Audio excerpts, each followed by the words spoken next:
Kozhikode KSRTC bus സ്റ്റാൻഡിൽ ceiling അടർന്നു വീണ് 2 യാത്രക്കാർക്ക് പരിക്കേറ്റു.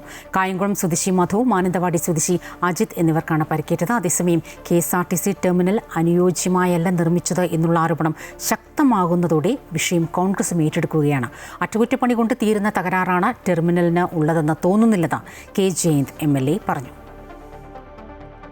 കോഴിക്കോട് KSRTC ബസ് സ്റ്റാൻഡ് കെട്ടിടത്തിന്റെ അറ്റകുറ്റപ്പണികൾ നടത്തണമെന്ന ആവശ്യം ശക്തമായിരിക്കെയാണ് ഇന്ന് പുലർച്ചെയോടെ യാത്രക്കാർ ബസ് കാത്തിരിക്കുന്നയിടത്തെ ദ്രവിച്ച ജിപ്സം സീലിംഗ് അടർന്നു വീണത്. അപകടത്തിൽ കായംകുളം സ്വദേശി മധു, മാനന്തവാടി സ്വദേശി അജിത് എന്നിവർക്ക് പരിക്കേറ്റിരുന്നു. ഇവർ കസേരയിൽ ഇരിക്കുമ്പോഴായിരുന്നു അപകടം.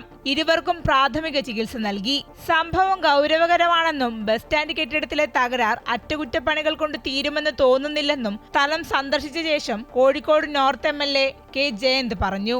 ഒരു വലിയ അപകടകരമായ ഒരു സാഹചര്യത്തിൽ നിന്നാണ് ആള് രക്ഷപ്പെട്ടത്. സത്യത്തിൽ വലിയൊരു പോർഷൻ വീണത് അദ്ദേഹത്തിൻ്റെ തലയിലേക്കാണ്. അത്യാവശ്യം ഞാൻ അതിൻ്റെ വെയിറ്റ് നോക്കി. അത്യാവശ്യം ആ ജിപ്സം ബോർഡാണെങ്കിലും ഈ ബിൽഡിങ്ങിൻ്റെ ഓൾമോസ്റ്റ് എല്ലാ ഇടങ്ങളും കുതിർന്നിരിക്കുക.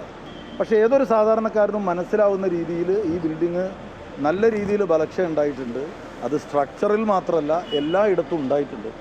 തീർച്ചയായിട്ടും ഇത് ആളുകളുടെ ജീവന് അപകടകരമാവുന്ന രീതിയിലേക്ക് ഇത് മാറുന്നുണ്ട്. കെട്ടിടത്തിന് ബലക്ഷയമുണ്ടെന്നും അറ്റകുറ്റപ്പണി വേണമെന്നുമായിരുന്നു മദ്രാസ് ITIയിലെ വിദഗ്ധ സംഘത്തിന്റെ കണ്ടെത്തൽ. കരാർ പ്രശ്നവുമായി ബന്ധപ്പെട്ട സാങ്കേതിക തടസ്സങ്ങളും നിലനിൽക്കുന്നുണ്ട്. 2015 കോഴിക്കോട് KSRTC ടെർമിനലിന്റെ നിർമ്മാണം പൂർത്തിയാക്കിയത്.